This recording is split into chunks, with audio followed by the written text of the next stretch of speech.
কইলা বৈশাখ্য হইলা এটি মন্থরা অযোধ্যা এ ভাণ্ডে থিলা ক্ষীর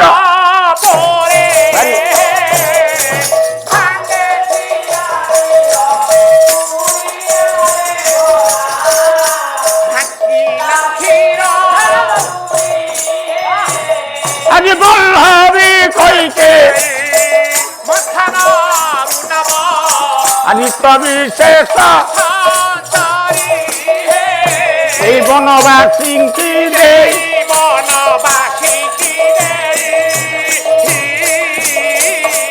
বহু অসন লোচন পাই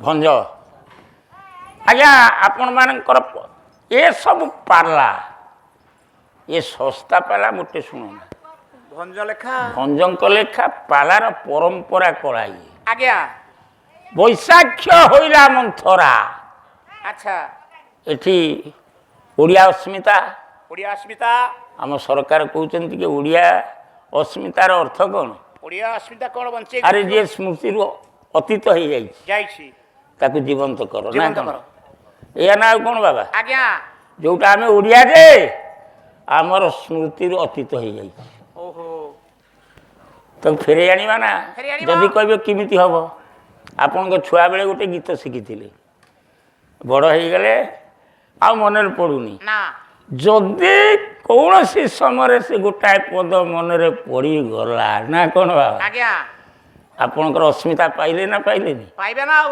କିଏ ପାଇଥିଲା ସେଇ ତ କଥା ଗୋଟା ଆଲୋଚନା ସମାଲୋଚନା ପର୍ଯ୍ୟାଲୋଚନା ବହୁତ କଥା ନିଶ୍ଚୟ ଏଇ ଗୋଟିଏ ଶବ୍ଦକୁ ମୁଁ ଓଡ଼ିଆ ଅସ୍ମିତା ଆଣୁଛି ଆଜ୍ଞା ମା ମାନେ ହଉ ରେ ମା ତା ଭିତରକୁ ଗଲେ ଗୁଡ଼ାଏ ବାଟ ଆଜ୍ଞା ଖାଲି ମୁଁ ଟିକେ କହିଦେଉଛି ଆଜ୍ଞା ଏ ବ୍ରହ୍ମାରେ ଧୌତ ଯେ ପଦ ନୋହିଛି ଶିବେ ବିଷାଦ ବିଷାଦ ଏଠି ଓଡ଼ିଆ ଅସ୍ମିତା ହଜୁଛି ନା ହଜୁନି ବ୍ରହ୍ମାରେ ଧୌତ ଯେ ପଦ ଯେ ପଦ ନୋହିଛି ଶିବେ ଶିବେ ବିଷାଦ ଆଜ୍ଞା ବ୍ରହ୍ମା ଆଉ ଶିବ ଏ ଦୁଇ ଜଣ ଅସ୍ମିତାରୁ ଅତୀତ ହେଇଯାଇଛି ନା କ'ଣ ଆଜ୍ଞା ସେ ଜଣେ ବେଦର ପ୍ରତୀକ ଏ ଜଣେ ଜ୍ଞାନର ପ୍ରତୀକ ଜ୍ଞାନର ପ୍ରତୀକ ତାଙ୍କର କେମିତି ସ୍ମୃତିରୁ ଅତୀତ ହେଇଗଲା ସେଇ ତ କଥା ବାବା ଆପଣଙ୍କର ହବ ନା ହବନି ହବ ନା ବ୍ରହ୍ମା ହଜି ଯାଇଛନ୍ତି ନା ହଜି ଯାଇଛନ୍ତି ବ୍ରହ୍ମାରେ ଧୌତ ଯେ ପଦ ଯେ ପଦ ତେଣୁ ଅସ୍ମିତା କ'ଣ କହୁଛି ସ୍ମୃତିରୁ ଅତୀତ ହେଇଯାଇଛି ନା ହେଇନି ଆଜ୍ଞା ବ୍ରହ୍ମା କ'ଣ ନାରାୟଣ ପାଦ ଦେଖିନି ଦେଖିଛନ୍ତି ନା କ'ଣ କହୁଛନ୍ତି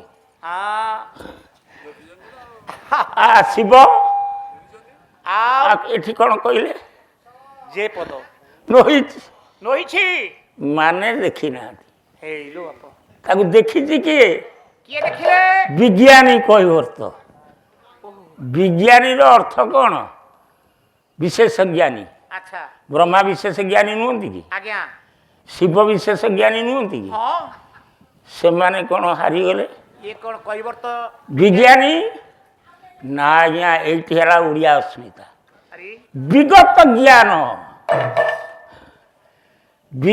ଜ୍ଞାନ ଯାହାର ହଜିଯାଏ ସେ ଯଦି ବର୍ତ୍ତମାନ ସେ ଜ୍ଞାନକୁ ଆଣିପାରେ ସେଇ ହେଉଛି ଓଡ଼ିଆ ଅସ୍ମିତା ସେଇ ହେଉଛି ବିଜ୍ଞାନୀ ବିଜ୍ଞାନୀ ଯୋଉଟା ଅତୀତରୁ ସ୍ମୃତିରୁ ହଜିଯାଇଛି ଆଜ୍ଞା କାହାର ଶିବଙ୍କର ବ୍ରହ୍ମାଙ୍କର ଆଜ୍ଞା ଆପଣଙ୍କୁ ମୁଁ ପଚାରୁଛି ଆପଣ ଆର ଜନ୍ମରେ କ'ଣ ଥିଲେ କୁହନ୍ତୁ କହିପାରିବେ ନା ଏଇଟା ଗୋଟେ ଓଡ଼ିଆର ଅସ୍ମିତା ନୁହେଁ କି ଆଜ୍ଞା ଅତୀତ ହେଇଯାଇଛି ନା ହେଇନି ହଁ ପୂର୍ବଜନ୍ମ ପଳେଇଛି କିନ୍ତୁ ଏ କୈବର୍ତ୍ତର ଆସିନି କୈବର୍ତ୍ତ ଠିକ୍ ଅଛି ଆରେ କହିଲା ବିଜ୍ଞାନୀ କୈବର୍ତ୍ତର ଅର୍ଥ ମା ବିଗତ ଜ୍ଞାନକୁ ସେ ଆଣିକି ବର୍ତ୍ତମାନ ପହଞ୍ଚେଇଛି ଯୋଉଟା ଶିବ ପାରିବେନି ଆରେ ଯୋଉଟା ବ୍ରହ୍ମା ପାରିବେନି ପାରିବେନି ବିଗତ କହିଲା ମୁଁ ଥିଲି ଗୋଟା କଚ୍ଛପ ମୋ ପୂର୍ବଜନ୍ମ କଥା ପୂର୍ବଜନ୍ମ କଥା ମୁଁ କହୁଛି ଶୁଣ ମୁଁ ଗୋଟେ କଚ୍ଛପ ଥିଲି ତାପରେ କ'ଣ ହେଲା ମୁଁ ଭାବିଲି ନାରାୟଣ କ୍ଷୀରାବ୍ଧିରେ ଅଛନ୍ତି ଶୋଇଛନ୍ତି ନା କ'ଣ ଅନନ୍ତ ଶଯ୍ୟାରେ ଶାନ୍ତାକାରଂ ଭୁଜଗ ଶୟନଂ ପଦ୍ମନାଭ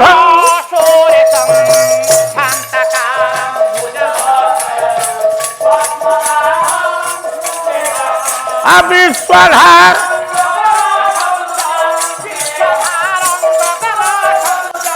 ମେଘ ଲକ୍ଷ୍ମୀକାନ୍ତ ଯୋଗିରି ବନ୍ଦେ ସର୍ବଲୋକେ ଶାନ୍ତା ପଦ୍ମନାଭଂ ସୁରେ ସବୁରେ ଶାନ୍ତା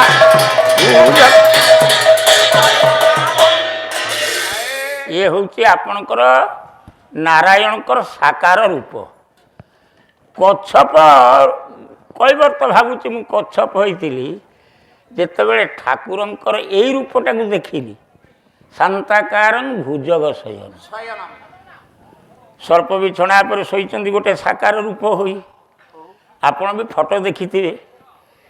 ଆଜ୍ଞା ମୁଁ ଭାବିଲି ଏ ମୁଣ୍ଡଟାକୁ ନେଇକି ସେଇ ପାଦରେ ଟିକେ ଲଗେଇଦେବି ନା କଣ? କିଏ କହୁଛି କୈବର୍ତ୍ତ ଭାବନା। ଠିକ୍ ମୁଣ୍ଡଟା ମାରିଲା ବେଳେ ଆଜ୍ଞା ଏ ଯେଉଁ ଅନନ୍ତ ମାନେ ଲକ୍ଷ୍ମଣ ସେଠି ଥିଲା ଅନନ୍ତ ମୋତେ ଲାଞ୍ଜରେ ଫୋପାଡ଼ି ଦେଲା ଯେ ମୁଁ କେତେ ଯୋଜନ ପରେ ଯାଇକି ପଡ଼ିଲି। ଗଲା ସେ ଜନ୍ମଟା।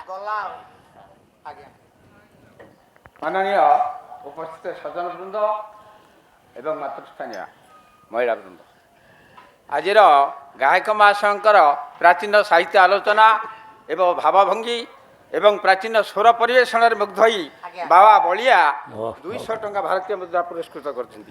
ଆଶା କରେ ଗାୟକ ମହାଶୟ ତାହା ସାଦରେ ଗ୍ରହଣ କରିବେ। ବାବାଙ୍କ ପାଦରେ ମୋର କୋଟି ପ୍ରଣାମ। ହଉ ଆଉ ବାବାଙ୍କୁ କ'ଣ କହିବା? ବାବାଙ୍କର ତ ଆଶୀର୍ବାଦ ହେବ ମୁଣ୍ଡରେ। ହଉ ଠାକୁର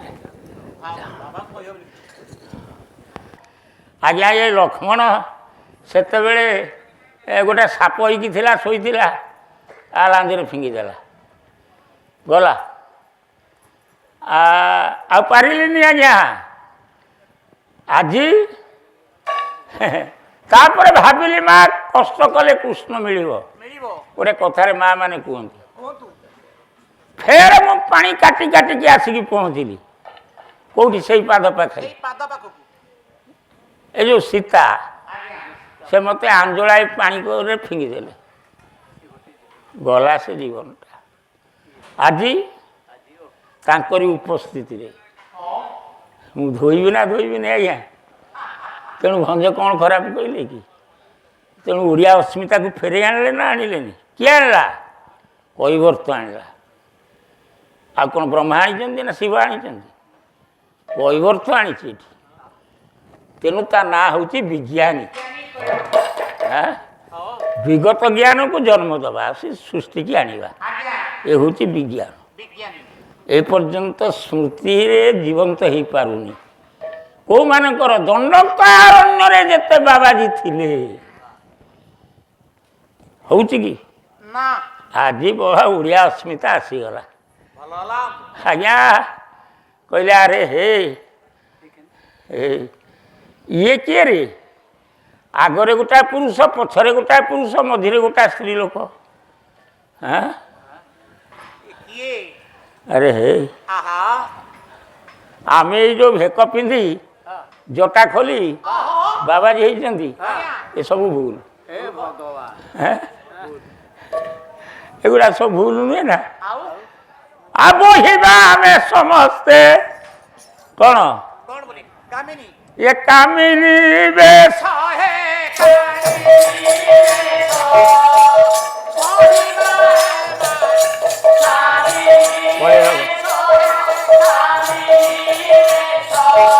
ସରିଗଲା। ରୁହ ବାବା ଏଇଠି କାମିନୀ ବେଶ ହେଲେ ବାବାଜୀ ମାନେ ସବୁ ରାଧା ଭାବ ଆସିଗଲା।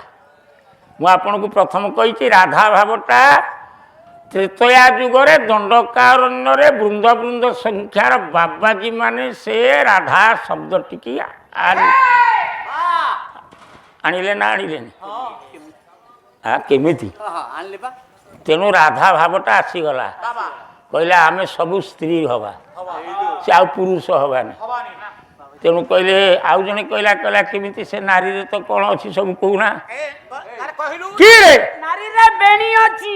ବାବାଜୀ କହିଲେ ଏ ବେଣୀକି ଖୋଲିଦେବା ମାନେ ଜଟାକୁ ଖୋଲିଦେଲେ ବେଣୀ ହେଇଗଲା ଆଉ କିଛି ଭାବିବାର ଅଛି ସେ ସ୍ତ୍ରୀ ଲୋକଟା ଯେମିତି ଚାଲୁଛି ଆମେ ସେଇମିତି ଚାଲିବା ଆଉ କିଛି ଅଭାବ ଅଛି ଆମେ ସ୍ୱାହା କହୁଥିଲେ ନା କ'ଣ ଆଜ୍ଞା ଖାଲି ଆହା କହିବା হ্যাঁ ଆଉ ଯୋଉ ଯୋଡ଼ିଏ ରହିଲା ବକ୍ଷଜ ବକ୍ଷଜ ଆଜ୍ଞା ଏଇ ତ କଥା ଆଉ ତୁମ୍ବି ଦିଦିଟା ଆଣିକି ଛାତିରେ ବାନ୍ଧି ଆଉ କଣ ବା ବା ବା ମାନେ ବାବାଜୀ ମାନେ ସବୁ ନାଉ ଖୋଳ ରଖନ୍ତିନି ନା ବା ନାଉ ତୁମ୍ବି ଖୋଳ ହଁ ଆଉ ତାକୁ ଦିଦିଟା ବାନ୍ଧିଦେଲେ ଆଉ ବା হ্যাঁ ଆଉ ଯେତେବେଳେ ସବୁ ନାରୀ ବେଶ ହେଲେ ହେଲେ ରାମଚନ୍ଦ୍ର ଆଗରେ ଯାଉଥିଲେ ମଝିରେ ସୀତା ପଛରେ ଲକ୍ଷ୍ମଣ ଲକ୍ଷ୍ମଣ ରାମଙ୍କ ଗୋଡ଼ ଆଉ ଆଗକୁ ଗଲା କି ନା ବା କହିଲା ରୁହ ରୁହ ପଛକୁ ଅନେଇଲେ ଅନେଇଲେ ଆଉ ଲକ୍ଷ୍ମଣ ବି ଅନେଇଲେ ସୀତା ବି ଅନେଇଲେ ଆହା ସୀତା ତେଣୁ ରାମ ଆସି ପହଞ୍ଚିଗଲେ ତାଙ୍କ ମୁଖିଆଙ୍କ ପାଖରେ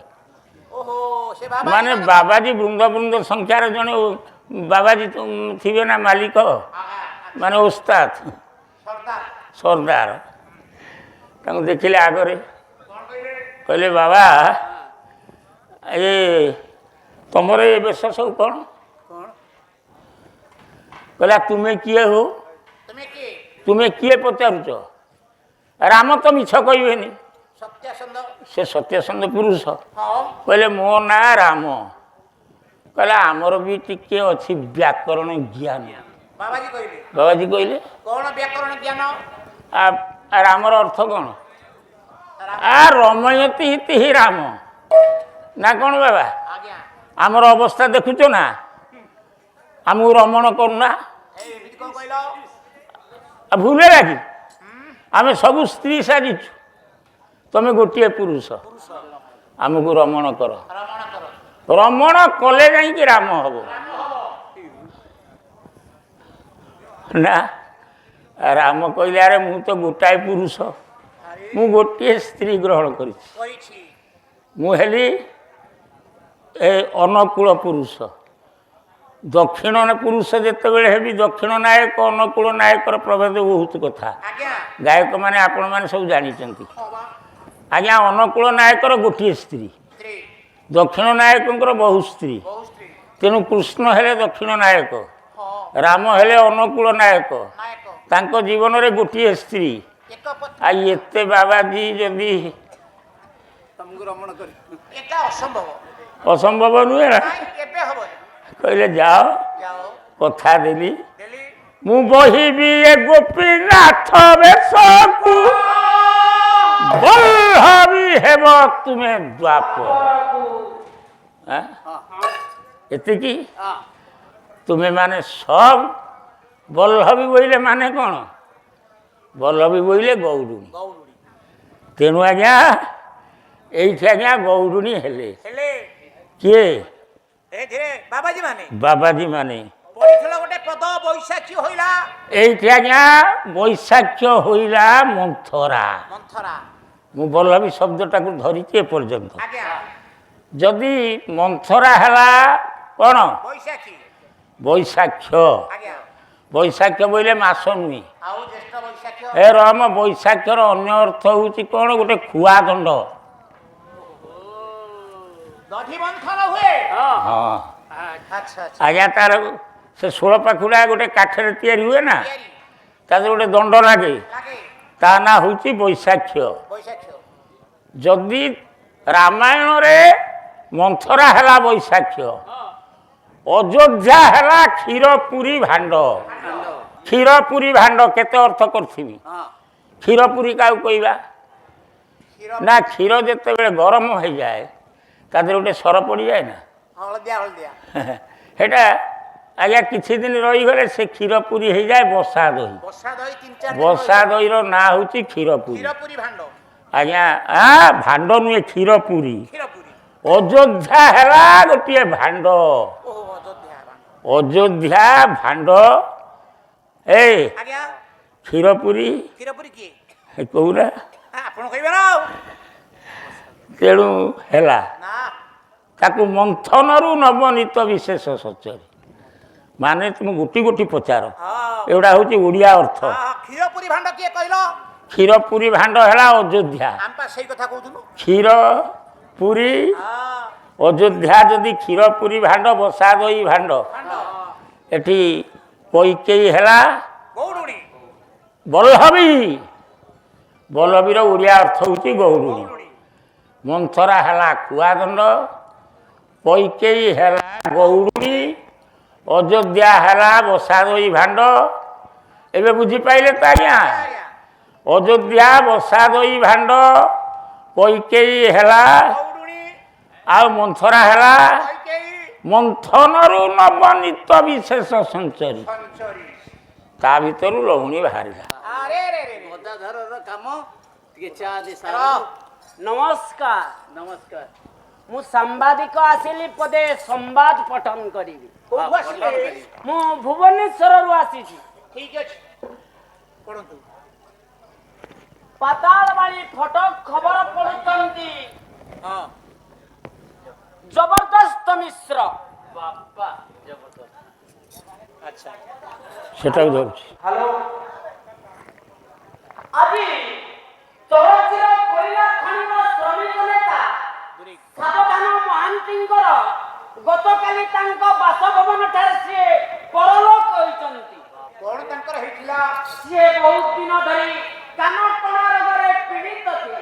ବାବାରେ ଗତକାଲି ରାତିରେ କାନ ଦୁଇଟି ତାଙ୍କର ଘିରିଘିରେଇ ବୁଲେଇବାରୁ ତାଙ୍କର ବଡ଼ ପୁଅ ଦୁର୍ବଳ କୁମାର ଜ୍ୱାଇଁ ବେମାରୀରେ ମଲି ତାଙ୍କୁ ଏକ କାଠବୁଆ ଟଲିରେ ସଡନ୍ ଡେଥ୍ ହସ୍ପିଟାଲକୁ ନେଇଥିଲେ। ଆରେ ଚଞ୍ଚଳ ପହଞ୍ଚିବ ସେଥିରେ।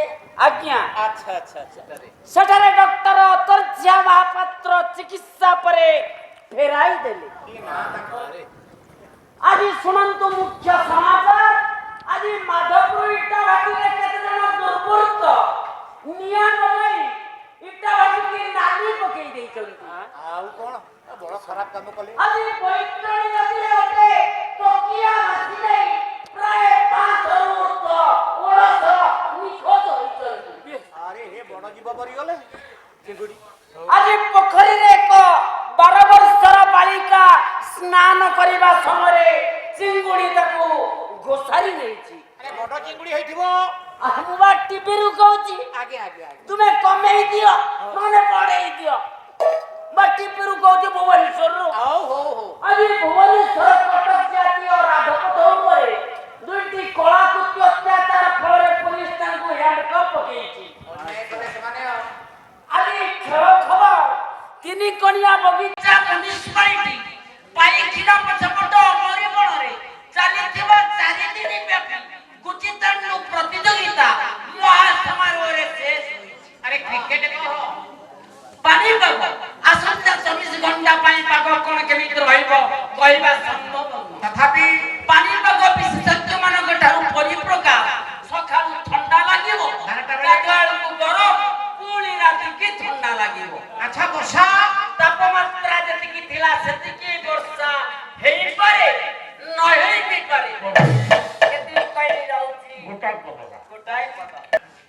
ଏ ଘରେ ମାନବ କୁଣିଆ ଆମେ ସରବେ ଅଢେଇ ଦିନିଆ।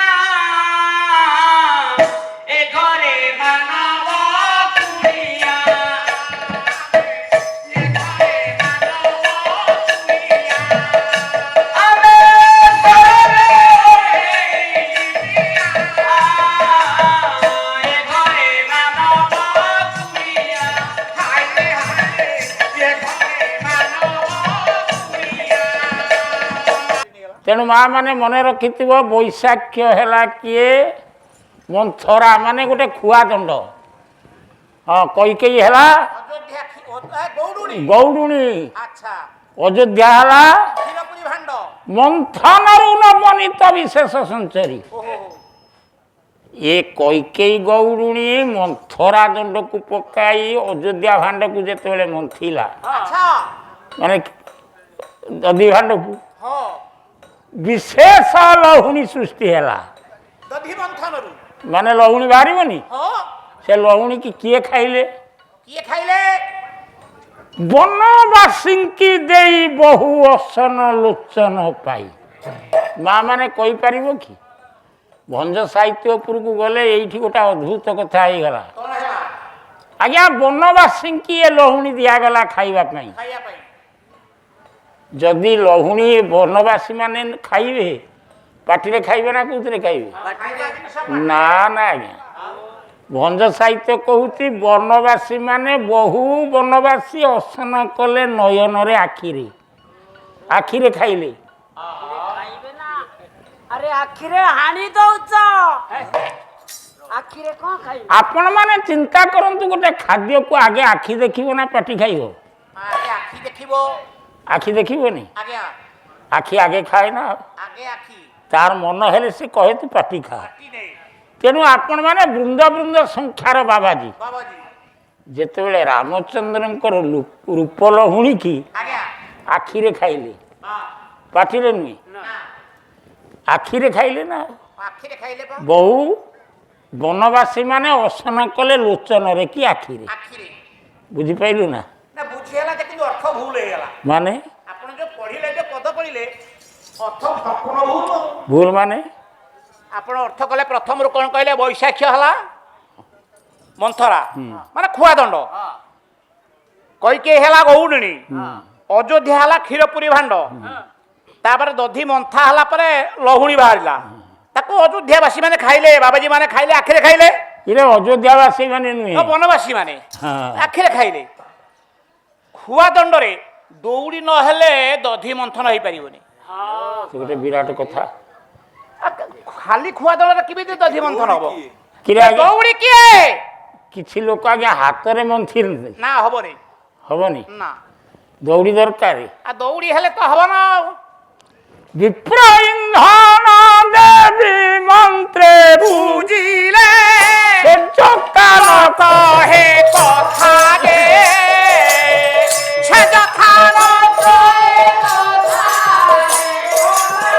ସେ ଯଥାର କହେ କଥା ରେ ବରଦ ହୋଇଲା ପାଏ ସୋପନ ଚିର ବରଦ ହୋଇଲା ପାଏ ସୋପନରେ କିଛି ନ ଚାହିଁଲା ମଥା ହେ ବନ୍ଧୁ ବାରେ ତୁ ତାହା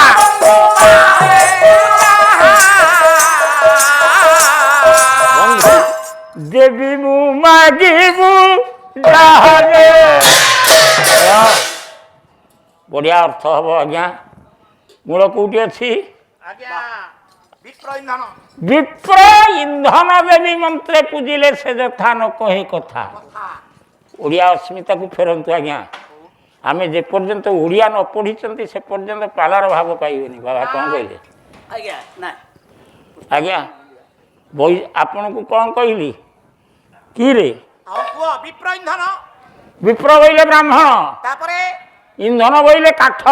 ଠିକ ହେଲା ଗୋଟା କାଠରେ ମିସ୍ତ୍ରୀ ମିସ୍ତ୍ରୀ ମା ମାନେ ଗୋଟେ ଦେବୀ ତିଆରି କରିବ, ମାନେ ଦୁର୍ଗା ମୂର୍ତ୍ତି କାଠରେ। ଦୁର୍ଗା ହଉ କୃଷ୍ଣ ହଉ ଯାହା ହଉ ଆଜ୍ଞା ତାକୁ ଗୋଟେ ଆସନରେ ରଖିବ, ଆଜ୍ଞା ପୂଜା କରିବ। ପୂଜା ହବ ତାକୁ କିଏ ପୂଜା କରିବ ନା? ବ୍ରାହ୍ମଣ। ବ୍ରାହ୍ମଣ ପୂଜା କରିବ। ଯଦି ବିପ୍ର ଇନ୍ଧନ ଦେବୀ କାଠ ଦେବୀ କି ମନ୍ତ୍ର ଡାକିକିଣି ପୂଜା କରେ, ଆଜ୍ଞା ସେ କଥା କହେ କି? ନା ଦୌଡ଼ା ଖୋଜୁଛନ୍ତି ବା ଦୌଡ଼ା କୋଉଠି ମିଳିବ? ମାନେ ଗୋଟା ଦୌଡ଼ିରେ ମନ୍ଥା ହବ ତ। ଆଜ୍ଞା ଆଜ୍ଞା ଏଇଠି ଆଜ୍ଞା ବିଚାର କରି ଦେଖନ୍ତୁ। ବା ବା ବା ଗୋଟା ବଢ଼ିଆ ଅର୍ଥ ଥୋଇବା ଆଜ୍ଞା କଥା କହେ ନା ନା ଆଜ୍ଞା। ଏଇଠି ଆଜ୍ଞା ଗୌରୁଣୀ ଖୋଜୁଛି ହାତରେ ମନ୍ଥିବି ନା ଦୌଡ଼ି ଖୋଜିବି? ନା ଦଶରଥକୁ ଦୌଡ଼ି କରିବି। ଦଶରଥ ହଁ କେମିତି ହେଲେ? ଦଶରଥ ଯେତେବେଳେ ଆସିକି ଦେଖେ ଦେଖେ କହିଲା ଆଜି ବିପ୍ର କ'ଣ ଇନ୍ଧନ ଦେବୀ ମନ୍ତ୍ରେ ପୂଜିଲେ ସେ ଯଥା ଲୋକ ଏ କଥା। କଥା ଆରେ ମୋ କୈକେୟୀ ଇନ୍ଧନ ଦେବୀ ଭଳିଆ କ'ଣ କଥା କହୁନି, ସେ ମାଟିରେ ଗଡ଼ୁଛି, ମାନେ ମୌନ ହେଇଯାଇଛି। କାରଣ କ'ଣ? କହିଲା ବରଦ ହୋଇଲା ପ୍ରାୟ ସ୍ୱପ୍ନରେ। ଆରେ ଦେବୀ ମାନେ ସବୁ ସ୍ୱପ୍ନରେ ବ୍ରାହ୍ମଣକୁ ଦେଖା ଦିଅନ୍ତି, କଥା କହନ୍ତି, କଥାବାର୍ତ୍ତା କରନ୍ତି, ଭକ୍ତକୁ ବି। କଥାବାର୍ତ୍ତା କରନ୍ତି। ଆଚ୍ଛା ଇଏ ବର୍ତ୍ତମାନ ଇନ୍ଧନ ଦେବୀ ମୋର କୈକେୟୀ, ମାନେ ଗୋଟେ କାଠରେ ଦେବୀ, ମୋତେ ଟିକେ ବ୍ରାହ୍ମଣ ହେବାକୁ ପଡ଼ିବ ଆଉ। କାରଣ ପୂଜା କରିବେ। ଦଶରଥ ଏଠି ହେଲେ ବ୍ରାହ୍ମଣ, କ'ଣ ବୁଝିଲେ ତ? ଆଜ୍ଞା ଆଚ୍ଛା, ଇନ୍ଧନ ଦେବି କି ମନ୍ତ୍ରରେ ପୂଜା କଲେ? ସେ କି ମନ୍ତ୍ର? ଯାହା ଦେବି ସର୍ବଭୂତେଷୁ। ମାତୃ ସଂସ୍କୃତ ନା ଆଜ୍ଞା, ଇଏ ଚଣ୍ଡୀ ପଢ଼ିଲେନି ଆଉ ବେଦ ମୋଟେ। ଆରେ ପୂଜା କୋଉ ମନ୍ତ୍ର? କୋଉ ମନ୍ତ୍ରରେ ପୂଜା କଲେ କୈକେୟୀ ଦେବି କି ଦଶରଥ ବ୍ରାହ୍ମଣ ହୋଇ? କହ। ସେ ମନ୍ତ୍ର କଣ? କହିଲା ମୋ ହୃଦୟ ମଣିମୟ ହାରାରେ। ଏମିତି କଣ ଟାଣି ମୋଡ଼ି ମାଡ଼ିକି ଗାଉଛ? କଣ କେତେ ତାଲ କି? ଆଁ? ଏମିତି କଣ ଗାଇଲ? କୋଉଠି ପଚାରନି ଏଟା କେତେ ତାଳ? ଆମେ ତ ଜାଣିନୁ ବିଲକୁଲ। ତାଳ ବିଷୟରେ ତମର ଓଡ଼ିଆରେ ଯେତିକ ଗାୟକ ଓଡ଼ିଆରେ ଓଡ଼ିଶାରେ ଅଛ, ଓଡ଼ିଶା ଓଡ଼ିଶା ଓଡ଼ିଶା ତାଳ ଜ୍ଞାନ ସବୁ ହେଲାଣି ନା? ହେଇନି। କଣ ଏ କଥା କଣ କହୁଛ? ଏମିତି ଘୋ ଘୋ ହେଇ ଗାଇ ଦେଉଛ ନା ଆଉ। ନା ନା ଯାହାଟା ଗାଇବ ଶୃଙ୍ଖଳାରେ ଗାଇବ ନା ଆଉ। ଆଚ୍ଛା, ଏ ପଦଟି ମୁଁ ଗାଇବି ଯେ ହଁ କବି ସୂର୍ଯ୍ୟ ବଳଦେବଙ୍କ ରଥଙ୍କ ଲେଖା। ଲେଖା ଇଏ ଇଏ ଦଶରଥ ମା ହବ ବ୍ରାହ୍ମଣ, ବେଦ ଲେଖିବେ କିଏ? କବି ସୂର୍ଯ୍ୟ। କବି ସୂର୍ଯ୍ୟ। ବେଦ ତ ସଂସ୍କୃତରେ, ସଂସ୍କୃତରେ ଇଏ ଓଡ଼ିଆ ବେଦ। ଏଟା ଓଡ଼ିଆ ବେଦ। ଓଡ଼ିଆ ବେଦ ପଢ଼ିବୁ? ହଁ ପଢ଼ିବ ଆଉ କଣ? ହେଲା ମୋ ହୃଦୟ ମଣିମୟ ହାରାରେ ତୁ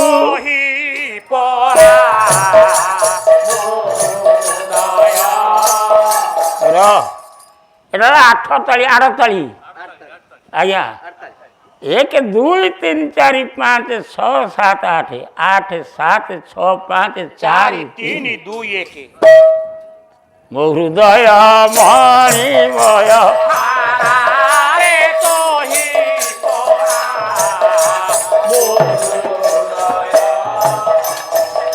ସଖିରେ ତୁ ମୋର ସକାଳ ସମ୍ପଦ।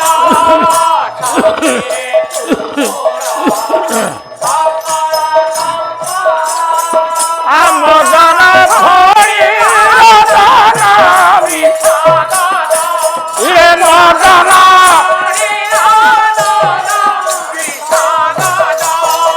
ଅଖିଳ ବିଭବ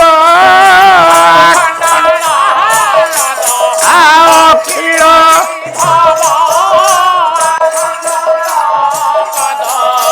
ଆରୋହଣ ପରମ୍ପରାରେ ତୁହି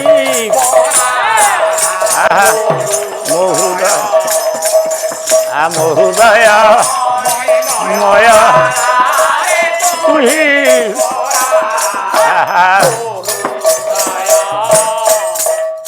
ମୋ ହୃଦୟ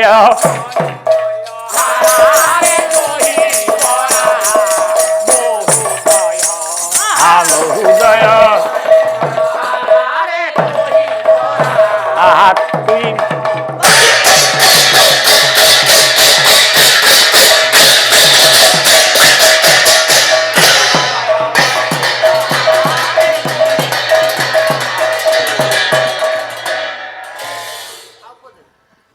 ଗାଉଛି ଧୈର୍ଯ୍ୟ। ହଉ ଗାଇବା ମାନଭଞ୍ଜନ ତ ଆଉ କ'ଣ? ଏଇଟା ବାସ୍ତବିକ ଗୋଟେ ପୁରୁଷ ଗୋଟେ ନାରୀର ମାନ ଭାଙ୍ଗୁଛି। ତେଣୁ ଇଏ ପୁରୁଷ ଦଶରଥ ମା ଏଠି ବ୍ରାହ୍ମଣ ହେଇଛି, ମନ୍ତ୍ର ପାଠ କରୁଛନ୍ତି। ମନ୍ତ୍ର ପାଠ କରୁଛନ୍ତି ଆରେ ବାଃ ନା? ଭଲ ମନ୍ତ୍ର। ବଢ଼ିଆ ମନ୍ତ୍ର ନୁହେଁ ନା? ଆଉ ମନ୍ତ୍ର ଅଛି ନା ପଦେ? ଆଜ୍ଞା ଆପଣ ଗାଇଲେ 8 ତାଲରେ କାଟ ଉଠିଲା, ସଙ୍ଗୀତ ମାନେ ଯୋଉ ଝାଞ୍ଜ ବଜେଇକି ଧଇଲେ ଆଜ୍ଞା ସେ 8 ତାଲ ଢଙ୍ଗରେ ଧରୁନାହାନ୍ତି। ହଁ ଆଜ୍ଞା ଆଜ୍ଞା। ଠିକ ଠିକ ସେଟା ମୁଁ ତାକୁ ପକେଇଦେଲି ଦାଦରାରେ, ଦାଦରା 6 ମାତ୍ରାରେ ତାକୁ ପକେଇଦେଲି। ତା ଦେହରେ ବି ଅଛି ନା ଆଉ ଅଛି ଅଛି ଅଛି ପକେଇବା ଆଗ। ଆଉ ଆଉ ଆଉ ଆଉ ପଦେ ମନ୍ତ୍ର ପଢ଼ନ୍ତୁ। ହଉ ଆଚ୍ଛା, ମନ୍ତ୍ର କ'ଣ ପଢ଼ିବା? ପଢ଼। ଆଉ ଟିକେ ସମୟ ତ ନାହିଁ। ହଉ ଆପଣମାନଙ୍କର ଏଇଠି ମୁଁ କବିର ଭାବଧାରା ଟିକେ କମିଯାଉଛି, ଆଜ୍ଞା ଆଜ୍ଞା କାହିଁକିନା ଯେତେବେଳେ ଯେଉଁ କଥା ନା ଠିକ ଠିକ ସଖିରେ ତୁ ମୋର ସକଳ ସମ୍ପଦ ସମ୍ପଦ ମଦନ ଫଣୀ ରଦନ ବିଶ୍ୱଗତ ଅଖିଳ ବିଭାବ ଆଖଣ୍ଡଳ ପଦ ଆରୋହଣ। ପରମ୍ପରା। ଆରେ ହଜାର ହଜାର ପଦ ମୋତେ ସ୍ମରଣକୁ ଆସୁନି। କେତେ ବୈରାଗୀ ବେରା ଯଦି ମାନଭଞ୍ଜନ ଗାଉଥିଲା ଗୋଟେ ଗୋଟେ ରାତି ଗାଉଥିଲା। ସମୟ ବର୍ତ୍ତମାନ ବିପରୀତ। କାରଣ ଏ ବଡ଼ ବଡ଼ ଛାନ୍ଦ ବଡ଼ ବଡ଼ ଆଠତାଳି ଆପଣଙ୍କର ଅନ୍ୟାନ୍ୟ ରାଗ ରାଗିଣୀ ଗାଇବାକୁ ଟିକେ ଧୈର୍ଯ୍ୟ ମୋର ଟିକେ ରହୁନି। ହଉ ଆରେ ମଦାଳସା ଗାଅ।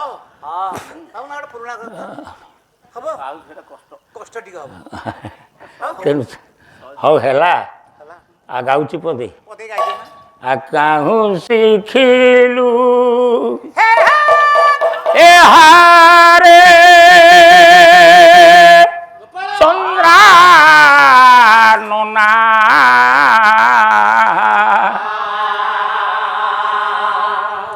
ଚାରୁ ଚମ୍ପକ ଦେ କାହୁଁ ଶିଖ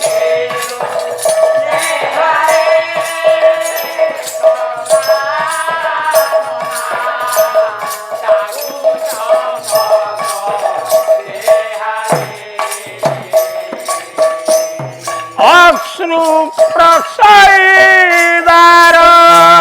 ମହିକି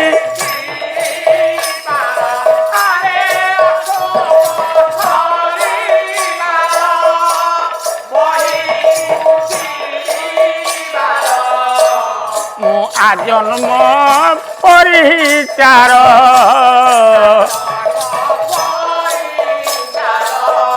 ଏ ସଂସାର ସରିବାର ତୁ ସିନା ମୋର ରମଣୀ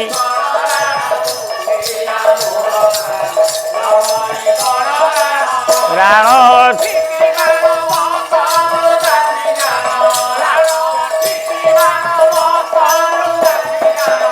ଦାରୁଣ ସ୍ମର ରାଣ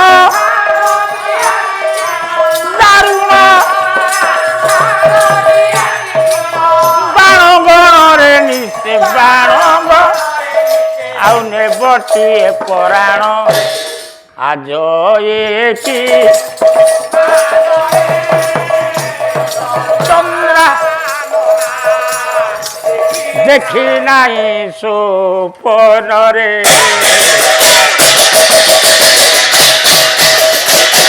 ବାବୁରେ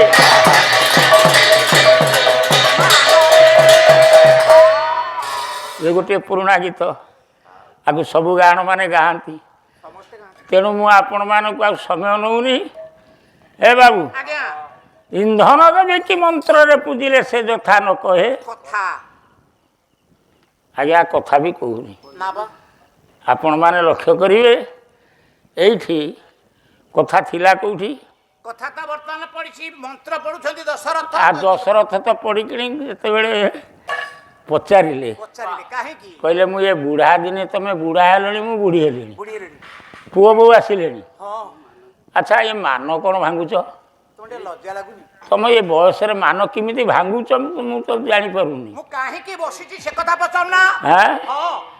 କହିଲା ବାହିଲି ରଥ ମୁଁ ସ୍ତ୍ରୀ ହୋଇ ସମ୍ବର ଏ ସମରେ ନାହିଁ ମନ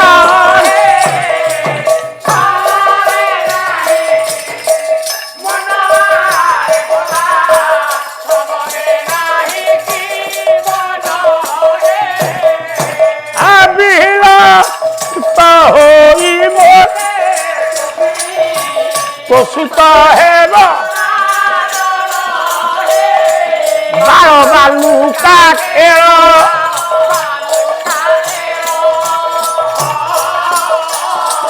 বিধিরে তো তুমি ଦଶରଥ ବୁଢ଼ା ମୁହଁକୁ ଟିକେ କହି ଅନେଇଲା କହିଲା ଏ ବୟସରେ ତମକୁ ଲାଜ ମାରୁନି ମୋ ମାନ ଭାଙ୍ଗୁଛ। ମୁଁ କାହିଁକି ଏଠି ଶୋଇଛି ପଲଙ୍କ ଛାଡ଼ି ମାଟିରେ ଗଡ଼ୁଛି ବୁଝିପାରୁନା। ବାହିଲି ରଥ ସ୍ତ୍ରୀ ହୋଇ ସମ୍ବର ସମରେ ନାହିଁ କି ମନ। ବହୁତ ଦିନର ପୁରୁଣା କଥା ମୋ ମନରେ ପଡ଼ିଗଲା। ଦଶରଥ କହିଲେ କୋଉ କଥା କହିଲା ମୁଁ ଗୋଟିଏ ସାରଥି ହେଇଥିଲି ଆପଣଙ୍କର କେତେବେଳେ ମନରେ ନାହିଁ ସମ୍ବରାସୁର ଯେତେବେଳେ ଯୁଦ୍ଧ ମାଗିଲା ଆପଣ ଯୁଦ୍ଧ କରିବାକୁ ଗଲେ ବାରମ୍ବାର ହାରିଲେ ଶେଷରେ କରକୁ କପାଳରେ ଦେଇକି ବସିଲେ। ବିପଦେ ମନ୍ତ୍ରୀ ନାଙ୍ଗ ବୁଦ୍ଧି, ପୁରୁଷକୁ ବିପଦ ପଡ଼ିଲେ ମନ୍ତ୍ରୀ ବୁଦ୍ଧି ଦିଏ। ଆଜ୍ଞା କହିଲେ ଆପଣ ମହାରାଜ ମୁଣ୍ଡରେ କ'ଣ ହାତ ଦେଇ ବସିଲେଣି? କହିଲେ ମୁଁ ଗୋଟେ ଅସୁର ପାଖରେ ହାରି ଯାଉଛି। ଆଉ 10 ଦିଗ ଜିଣିବାରୁ ନାମ, ମୋ ନାଁ ହେଉଛି ଦଶରଥ। ମୋ ରଥ 10 ଦିଗକୁ ଜିଣିଛି, କିନ୍ତୁ ଗୋଟେ ଅସୁରକୁ ମୁଁ ଜିତି ପାରିଲିନି। ତେଣୁ ଏ କରକୁ କପାଳରେ ଦେଇକି ବସିଛି, ବାରମ୍ବାର ହାରୁଛି। କହିଲା ଆଉ କିଛି ଚିନ୍ତା କର ନା, ମୁଁ ଆଜି ସାରଥି ହେବି। କହିଲେ କ'ଣ? କହିଲେ ହେବି, ମୁଁ ରଥ ବାହିବି, ଦେଖିବା ସମ୍ବରାସୁର ମରୁଛି କି ନାହିଁ। ତେଣୁ ବାହିଲି ରଥ, ସମ୍ବର ସମରେ ନାହିଁ କି ମନ। ମୁଁ ଯେତେବେଳେ ସମ୍ବରାସୁର ସହିତ ରଥ ବାହିଲି, ତୁମେ ଯୁଦ୍ଧ କଲ, ସାରଥି ଥିଲି, ଏମିତି ବକ୍ର କରିକି ରଥ ବାହିଲି, ତୁମେ ସେଇ ଆକାଶ ମାର୍ଗରେ ସମ୍ବରାସୁରକୁ ବଦ୍ଧ କଲ। ମୋର ବକ୍ର ଗତି ଥିଲା ନା ରଥର। ଆଉ ତେଣୁ ଆନନ୍ଦ ହେଇଗଲ। ବିହିଲ ସୂତ ହୋଇ ମୋତେ ତୋଷିଲୁ। ସୂତର ଅନ୍ୟ ଅର୍ଥ ହେଉଛି ସାରଥି। ତୁ ଗୋଟେ ସ୍ତ୍ରୀ ଲୋକ, ତୁ ସାରଥି ହୋଇକି ଏତେ ବଡ଼ ଅସୁରକୁ ମୁଁ ମାଇଲି। ତେଣୁ ସୂତ ହୋଇ ମୋତେ ତୋଷିଲୁ। କ'ଣ କହିବି? ତୋ ସୂତ ହେବ ରାଜନ। କହିଥିଲ ନା? ଆଜି କ'ଣ କରୁଛ? ଆଜି କ'ଣ ରାମକୁ ରାଜା କରିକି ତୁମେ ସମ୍ପୂର୍ଣ୍ଣ ସେ କଥାକୁ ଭୁଲିଗଲ? ବାଳ ବାଲୁକା ଖେଳ। ତେଣୁ ତୁମେ କ'ଣ ଭାବୁଛ ଏଟା ଧୂଳି ଖେଳ? ତୁମେ ଗୋଟିଏ ବୃଦ୍ଧ ହେଲଣି, ଜ୍ଞାନ ଅଛି, ଇଏ ବୁଢ଼ା ଦିନେ ମାନ ଭାଙ୍ଗୁଛ। ବିଧିରେ ତ ତୁମେ ଆନ ବୋଲ। ତୁମେ କ'ଣ ମୋ ପୁଅକୁ ରାଜା ନ କରି ତାକୁ ରାଜା କରୁଛ? ତେଣୁ ଆପଣମାନେ ଏବେ ବୁଝିଲେ ତ? ଲହୁଣୀ ବାହାରିଲା। ଲହୁଣୀକି ପଠେଇଲା କିଏ? ଏଇ ଭାଷାରେ ନା କ'ଣ ଆଜ୍ଞା? ରାମ 14 ବର୍ଷ ବନବାସ ଯିବ। ଆଜ୍ଞା ତେଣୁ ଏ ଲହୁଣୀ ଯେତେବେଳେ ପହଞ୍ଚିଗଲା ବଣରେ, ତେଣୁ ଏମାନେ କହିଲେ ହେ ବ୍ରହ୍ମ ଋଷି ହେଇକି ଲାଭ କ'ଣ? ଆମେ ଏଇ ସ୍ତ୍ରୀ ବେଶ ହବା। ତେଣୁ ଏମାନେ କ'ଣ କଲେ? ସବୁ ଆଖିରେ ସେ ଲହୁଣୀକି ଖାଇଲେ। ଖାଇଲା ଭିତରେ, ତେଣୁ ମୁଁ ତ ଆପଣଙ୍କୁ ଆଗକୁ ନେଇଯାଇଛି। ରାମ ପଚାରିଲେ ତମମାନଙ୍କର ଏ ଅବସ୍ଥା କ'ଣ? କହିଲେ ଆମକୁ ରମଣ କର। କହିଲେ ରମଣ କେମିତି କରିମି? ମୁଁ ବହିବି ଗୋପୀନାଥ ବେଶକୁ, ବଲ୍ଲଭୀ ହେବ ତୁମେ। ଆଜ୍ଞା ଦ୍ୱାପର ଯୁଗରେ ତମେ ସବୁ ଗୌରୁଣୀ ହବ। ମୁଁ ତୁମର ମନସ୍କାମନା ପୂର୍ଣ୍ଣ କରିବି। ଏଠି ରମୟତି ଇତି ରାମ, ମୁଁ ତୁମକୁ ରମଣ କରିବି। ଆର ପ୍ରମାଣ ତ୍ରେତା ଯୁଗରେ ବର ଦେଲେ, ଦ୍ୱାପର ଯୁଗରେ ରମଣ କରିବେ। ଏଇଟା ଠିକ୍ ନା ଭୁଲ? ବାସ୍ତବିକ ଭଞ୍ଜଙ୍କର ଲେଖାକୁ ଆଜ୍ଞା ଆଖି ଆଗକୁ ଆଣିଛନ୍ତି କିଏ? ଜଗନ୍ନାଥ ଦାସ ଭାଗବତରେ। ପଦିଏ ମୁଁ ଗାଉଛି। ଭାଗବତରେ 10ମ ସ୍କନ୍ଧ ରାସକ୍ରୀଡ଼ା, ଗୋଟିଏ ପଦ ମୁଁ ଗାଇବି। ଏ ଅନେକ ଜନ୍ମ ତପ ତେଣୁ ହୋଇ ମୁଁ ତାଙ୍କ ପୁରାଇବି, ଆସେ ମୋର ମୁଁ ରମଣ ଦେବି। ଆଜ ମୁଁ ଏ ପଦ ଜଗନ୍ନାଥ ଦାସଙ୍କ ଲେଖା ନୁହେଁ କି ଆଜ୍ଞା? ଜଗନ୍ନାଥ ଦାସ ପୁରା ତାର ସମାଧାନ କରିଦେଲେ। କହିଲେ ମୁଁ ବହିବି, ଭଞ୍ଜ ଲେଖିଥିଲେ ବହିବି ଗୋପୀନାଥ ବେଶକୁ, ବଲ୍ଲଭୀ ହେବ ତୁମେ ଦ୍ୱାପରକୁ। ତେଣୁ ଏ ବାବାଜୀ ମାନେ ସବୁ ଯେତେବେଳେ ହେଲେ କ'ଣ ବଲ୍ଲଭୀ ବୋଇଲେ ଗୌରୁଣୀ। ଆଜ୍ଞା ଠାକୁର କ'ଣ କଲେ? ଏଇଠି ଆଜ୍ଞା ଭାଗବତରେ ଆର ମୀମାଂସା। ରମଣ ଦେବୀ ଆଜ ମୁଁ। ତେଣୁ ସମୟ ଆସିଗଲା, ସର୍ବଗୋପାଳୁନୀ ମାନଙ୍କୁ ଆଜ୍ଞା ରମଣ କରିଛନ୍ତି ନା କରିନାହାନ୍ତି? କରିଛନ୍ତି ନା ରମଣ ଯେ ରମଣର ଭାବଧାରା ଅଲଗା। ଅଲଗା ଗୋଟିଏ ଅଛି ସ୍ଥୂଳ ଭାବ, ଗୋଟିଏ ଅଛି ସୂକ୍ଷ୍ମ ଭାବ, ବାବା ଗୋଟିଏ ବ୍ୟକ୍ତ ଭାବ, ଗୋଟିଏ ଅବ୍ୟକ୍ତ ଭାବ ତେଣୁ ଗୋଟିଏ ଅପ୍ରାକୃତ ପ୍ରେମ, ଆଉ ଗୋଟିଏ ପ୍ରାକୃତ ପ୍ରେମ ପ୍ରକୃତ ପ୍ରେମଟା କ'ଣ? ଅପ୍ରାକୃତ ପ୍ରେମ କ'ଣ? ପ୍ରେମଟା କଣ? ନା ଆରେ ଅଙ୍ଗରେ ଅଙ୍ଗ ନ ମିଶେ କିନ୍ତୁ ମିଶିଲା ଭଳି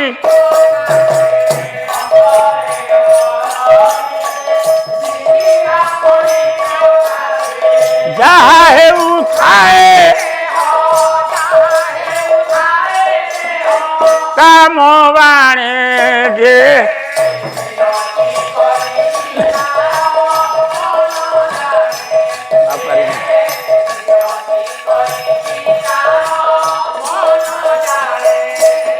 ଏ ହେଲା ଗୋଟିଏ ଅବ୍ୟକ୍ତ ପ୍ରେମର ଧାରା। ଆପଣ ସବୁ ବ୍ୟକ୍ତରେ ଅଛନ୍ତି, ମୁଁ ବି ଅଛି ନା କ'ଣ ଆଜ୍ଞା? ଅବ୍ୟକ୍ତରେ କିଏ ଅଛ? ଅବ୍ୟକ୍ତ ପ୍ରେମଟା ଆଜ୍ଞା ଜାଣିବାକୁ ହେଲେ ଅଙ୍ଗରେ ଅଙ୍ଗ ନ ମିଶେ। ରାଧା ଆଉ କୃଷ୍ଣ, ଭକ୍ତ ଆଉ ଭଗବାନ ଉଭୟଙ୍କର ପ୍ରେମର ଆସ୍ୱାଦନ ଟିକେ କରନ୍ତୁ ଆପଣମାନେ। କେମିତି ପ୍ରେମ ହେଉଛି? ଅଙ୍ଗରେ ଅଙ୍ଗ ମିଶୁନି କିନ୍ତୁ ମିଶିଲା ଭଳି ଭଳି ପ୍ରକାଶ। ତେଣୁ ଆପଣମାନେ ଚିନ୍ତା କରିବେ, ଯଦି ଅଙ୍ଗରେ ଅଙ୍ଗ ନ ମିଶେ, ମିଶିଲା ଭଳି ପ୍ରକାଶ, ଏ ସୃଷ୍ଟିରେ ଅଛି ନା ନାହିଁ? ଅଛି ନା ଆପଣ ଖୋଜନ୍ତୁ। ଅଙ୍ଗରେ ଅଙ୍ଗ ମିଶୁନି କିନ୍ତୁ ସୃଷ୍ଟି ଅଛି। ଅଙ୍ଗରେ ଅଙ୍ଗ ନ ମିଶିଲେ ସୃଷ୍ଟି ତିଆରି କରି ହେବ କି ଆଜ୍ଞା? ପ୍ରକୃତି ପୁରୁଷଙ୍କର ଅଙ୍ଗ ଯଦି ଅଙ୍ଗ ମିଳନ ନ ହେବ, ସନ୍ତାନ ହବନି ଆଜ୍ଞା ଦାୟାଦ ସୃଷ୍ଟି ହେବେ? ତାହେଲେ ରାଧାକୃଷ୍ଣଙ୍କୁ ଯଦି ଅଙ୍ଗରେ ଅଙ୍ଗ ମିଶେଇବାନି ଆଜ୍ଞା କିନ୍ତୁ ମିଶିଲା ଭଳି ପ୍ରକାଶ, ପ୍ରକାଶ এইটাକୁ ଆଜ୍ଞା ପ୍ରତ୍ୟକ୍ଷକୁ ଯଦି ଆଣିବା, ଆଜ୍ଞା ବନେ ମୟୂରା ଗଗନେ ସୁମେ ଲକ୍ଷାନ୍ତରେ ଭାନୁ ଜଳେ ସୁପଦମା ଇନ୍ଦୁ ଦୁଲିକେ କୁମୁଦେଶ ଯାଜସ୍ୟ ପ୍ରୀତି ନୈତସ୍ୟ। ଇଏ କ'ଣ ଅଙ୍ଗକୁ ଅଙ୍ଗ ମିଶୁଛି?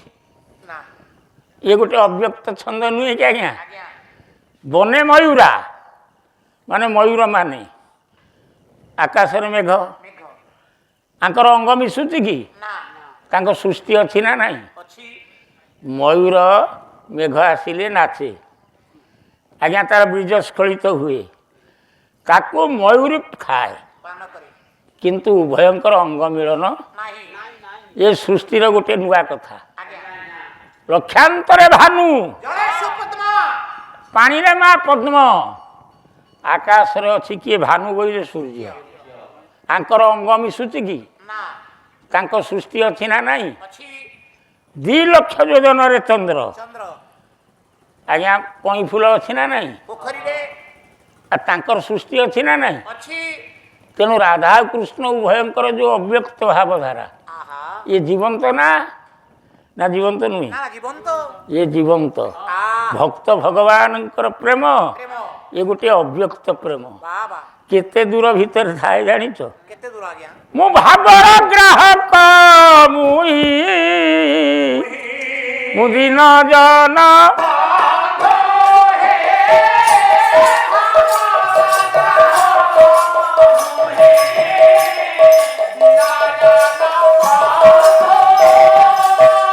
যে ভাব বিনোদিয়া নাম ভাব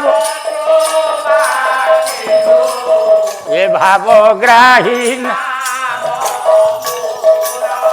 এ ভাব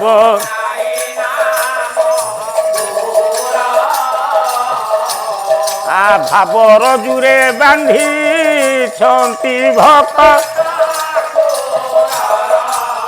ভাবগ্রাহী নাম মোর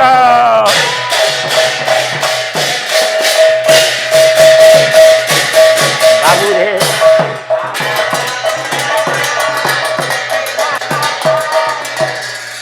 ମୁଁ ଆଜ୍ଞା ଗୋଟେ ଓଡ଼ିଆ ପଦ ସୁନ୍ଦର ହେଇଗଲା।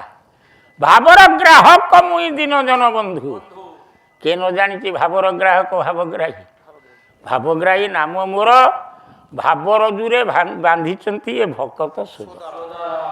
ଯେତିକ ସୃଷ୍ଟିରେ ଜୀବ ଜଗତ ମୋତେ ଭାବରେ ବାନ୍ଧିଛନ୍ତି ନା, ଆଉ କିଏ ଧନ ଦେବ? ଆଜ୍ଞା ଆପଣମାନେ ଭାବୁଥିବେ ଏଇଭଳି କେତେ ଗୁଡ଼ିଏ କଥା ମାଆମାନେ, ଭାବର ଗ୍ରାହକ ସିଏ। ତାପରେ ଚିନ୍ତା କର, ଏଇଠି ଆପଣଙ୍କର ଭାବଗ୍ରାହୀ ନାମ ମୋର। ତେଣୁ ଆପଣମାନେ ଭାବଗ୍ରାହୀ କି ଖୋଜୁଛନ୍ତି ଭାବରେ, ଏ ଭାବଟା ହେଉଛି ରାଧା ଭାବ। କ'ଣ ଆଜ୍ଞା ଏଟା ରାଧା ଭାବ ନା? ରାଧା ଭାବରେ ଆପଣ ଅଛନ୍ତି। କିନ୍ତୁ ଭାବଗ୍ରାହୀ ରାଧା ଭାବକୁ ଗ୍ରହଣ କରୁଛି ଯିଏ, କିଏ ସିଏ? ଆଜ୍ଞା ତେଣୁ ତାରି କଥା ଆପଣମାନଙ୍କୁ ମୁଁ ଶୁଣଉଛି। ତେଣୁ ସେ ହେଉଛନ୍ତି କୃଷ୍ଣ। କୃଷ୍ଣଙ୍କୁ ଟିକେ ସମ୍ମୁଖକୁ ଆଣିବା, ରାଧା ସହିତ ଯୁଗଳ ମିଳନ କରିଦେବା। ସମୟ ହେଇଛି ହେଲା। ଆଜ୍ଞା ତମ ପାଶ୍ୟ ସ୍ୱୟଂବରାଦର କ୍ଷୀର ଦନା ଉଦରେ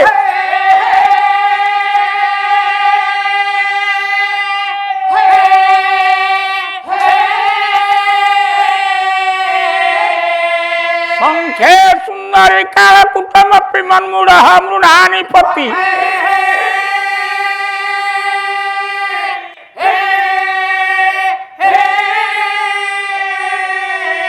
ତଥଂ ପୂର୍ବ କଥା ଭୀରଣ୍ୟ ମନସର ନିକ୍ଷିପ୍ୟ ବାକ୍ୟଞ୍ଚଳ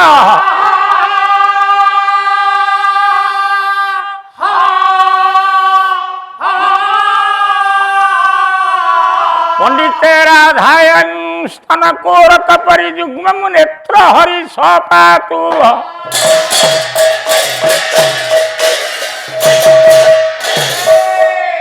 গায়কর মঙ্গলাচরণ পরে গোটে আশীর্বাদ পড়ে, তেমন সেই রাধা ভাব লিখিলে জয়দেব গোস্বামী। গীত গোবিন্দ যোড়িয়ে শ্লোক ଅଛି, ଗୋଟିଏ ଶ୍ଳୋକ ମୁଁ ପଢ଼ୁଛି। ତୁମ ପାଶ୍ୟମୟଂ ସ୍ୱୟଂବରାଦର କ୍ଷୀର ଦନା ଉଦରେ। ତେଣୁ ରାଧା ପାଖରେ କୃଷ୍ଣ, ଏ ଦୂତୀମାନେ କୃଷ୍ଣଙ୍କୁ ନେଇ ରାଧା ପାଖରେ ପହଞ୍ଚେଇଛନ୍ତି ନା। ତେଣୁ ଅଭିମନ୍ୟୁ ଆଉ ପଦେ ଲେଖନ୍ତୁ। କହିଲା କିଶୋରୀ ବିଧୁରେ ଦୂତିକା ବିଧୁରେ ଜଣାଏ ବିଧୁରେ ଯାଇ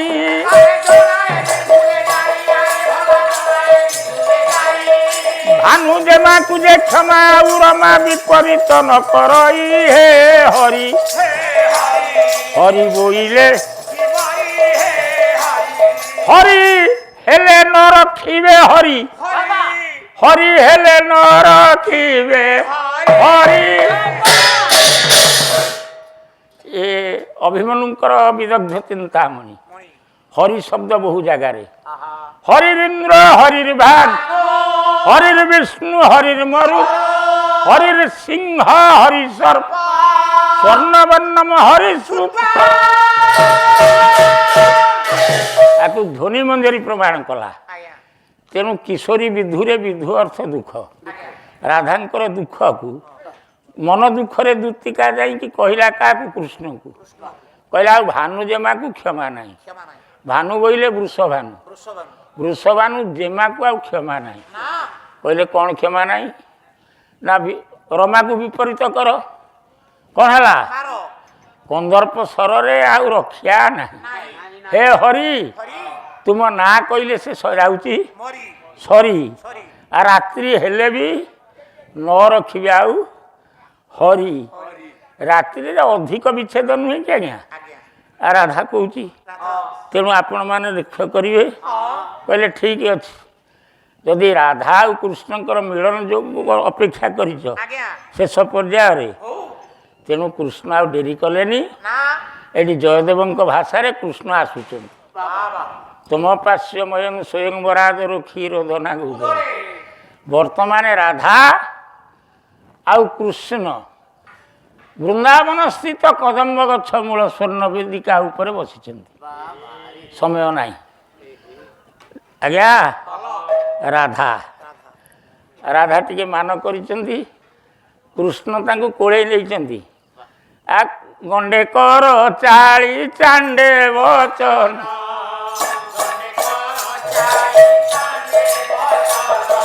ଆଉ ମଣ୍ଡାଇଲେ ଅଙ୍କେ ବୀର ବାସ ମଣ୍ଡି ଥିଲା କାମ କାନେ ବେନି କଲେ ଆ ବଚନ ବିପନ୍ତି ଆ ଘନ ଘନ ସ୍ୱର ନାସାରୁ ବାହାର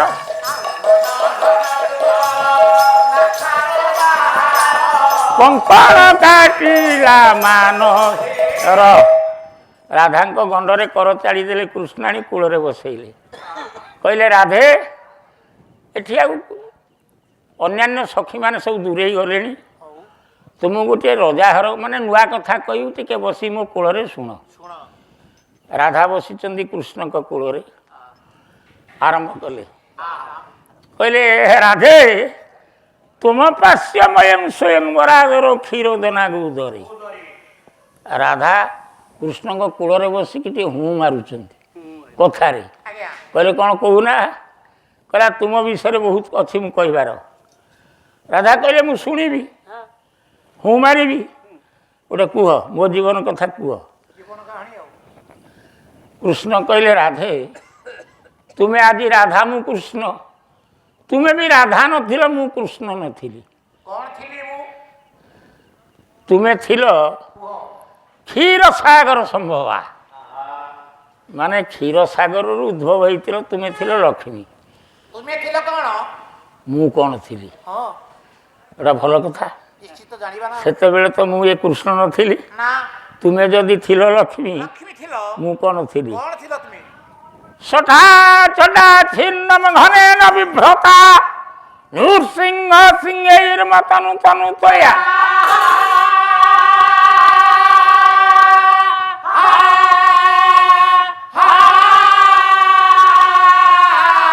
ସମୁଗ୍ଧ କାନ୍ତା স্তন সঙ্গ ভঙ্গুরই উরুর বিদারং প্রতি চস্কর নখেই ভটি ভটি সঠাৎ সঠাৎ চিহ্নম ঘনেন বিভ্রতা গো রাধে ମୁଁ ସେଠି ଗୋଟାଏ କି ରୂପ ନେଇଥିଲି ଜାଣିଛ ନୃସିଂହ କହିଲେ ତୁମେ ନୃସିଂହ କି ନରସିଂହ ହେଇଥିଲ କହିଲେ ହଁ ମୁଁ ଯେତେବେଳେ ନରସିଂହ ହେଲି ମୋର କେଶର ଗୁଡ଼ାକ ଆକାଶର ମେଘକାୟାକୁ ଛିନ୍ନ କରୁଥାଏ ବିରାଟ ରୂପ ଧଇଲି କହିଲେ ତାପରେ କହିଲେ ଯେଉଁ ତୀକ୍ଷ୍ଣ ନଖ ଗୋଟେ ଅସୁରକୁ ଫାଡ଼ିଦେଲି ତା ଛାତିକି ସେଇ ତୀକ୍ଷ୍ଣ ନଖ ତୁମ ପୃଥୁଳ ଉରଜ ଉପରେ ଯେତେବେଳେ ସ୍ଥାନ ପାଇଲା ତୁମକୁ କଷ୍ଟ ହେଉଥିଲା କି ସମୁଗ୍ଧ କାନ୍ତା ସ୍ତନ ସଙ୍ଗ ଭଙ୍ଗୁରେ ତୁମ ସ୍ତନର ସୌନ୍ଦର୍ଯ୍ୟକୁ ଯେତେବେଳେ ବକ୍ର କଲା ତୁମକୁ କ'ଣ ବାଧା ଲାଗୁଥିଲା ତୁମକୁ ଆନନ୍ଦ ଲାଗୁଥିଲା ହେ ଭକ୍ତମାନେ ଦୁନିଆରେ ଯେତେ ଅଛ ଏ ତୀକ୍ଷ୍ଣ ନଖ ଦୁର୍ଦାନ୍ତ ରାକ୍ଷସଙ୍କ ବକ୍ଷକୁ ଫାଡ଼ି ଦିଏ ଏଇ ତୀକ୍ଷ୍ଣ ନଖ କୌଣସି ଭକ୍ତଙ୍କର ଯଦି ହୃଦୟକୁ ସ୍ପର୍ଶ କରେ ସେ କ'ଣ ବାଧିବ ଆଜ୍ଞା ଆନନ୍ଦ ଆସିବ ରାଧେ ଅନ୍ୟମନସ୍କ ହେଇଗଲେ କହିଲେ ବା ବା ଭୀରନ୍ୟ ମନସ କହିଲେ କୃଷ୍ଣ ମିଛୁଆ ଗୋଟା ମିଛ କଥା କହିଛନ୍ତି କ'ଣ ମୁଁ କ'ଣ ରାଧା କହୁନାହାନ୍ତି ମୁଁ ଯଦି ରାଧା ସେ କ'ଣ କହିଲେଣି ସେ ନୃସିଂହ ଥିଲେ ମୁଁ ଥିଲି ଲକ୍ଷ୍ମୀ ମୁଁ ଲକ୍ଷ୍ମୀ ଆପଣ କୁହନ୍ତୁ ରାଧା କ'ଣ ଲକ୍ଷ୍ମୀ କି ନା ଆଜ୍ଞା ବୈକୁଣ୍ଠେ କମଳା ଦେବୀ ଦ୍ୱାରାବତୀଶ୍ଚ ରୁକ୍ମିଣୀ ତ୍ରେତୟା ଜାନକୀ ତଥା ରାଧା ବୃନ୍ଦାବନେ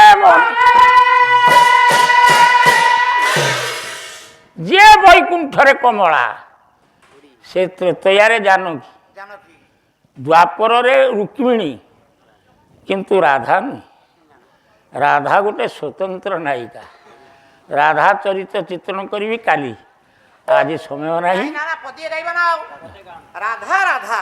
ଓହୋ ରାଧା ତେଣୁ ଗୋପାଳ କୃଷ୍ଣଙ୍କ ପଦେ ଗାଇବା ଆଉ ନ ଗାଇଲେ ତ ଧରୁଛି ରାଧା ପରି ରାଧା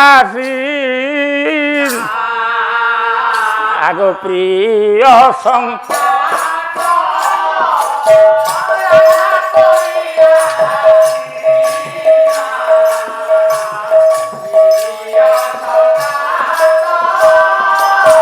নারী মাতার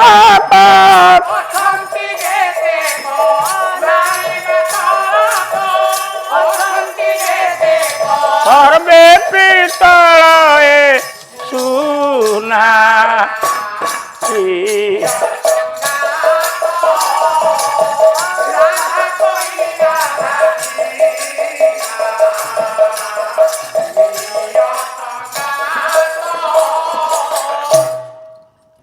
ନାରୀ ଯେତେ ମାତରକ ଅଛନ୍ତି ଏ ସର୍ବେ ପିତ୍ତଳ, ରାଧା ହେଉଛି ସୁନା।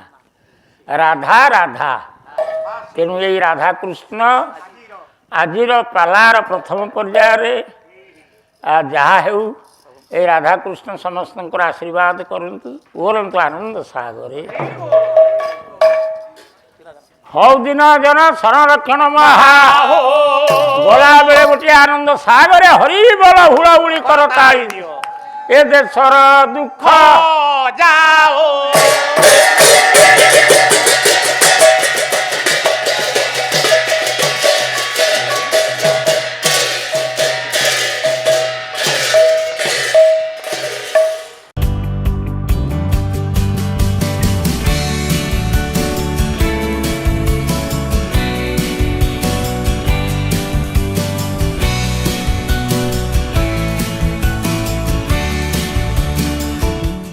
अधिकरू अधिक पाला देखिबा पई आमो चैनल सब्सक्राइब करंतु।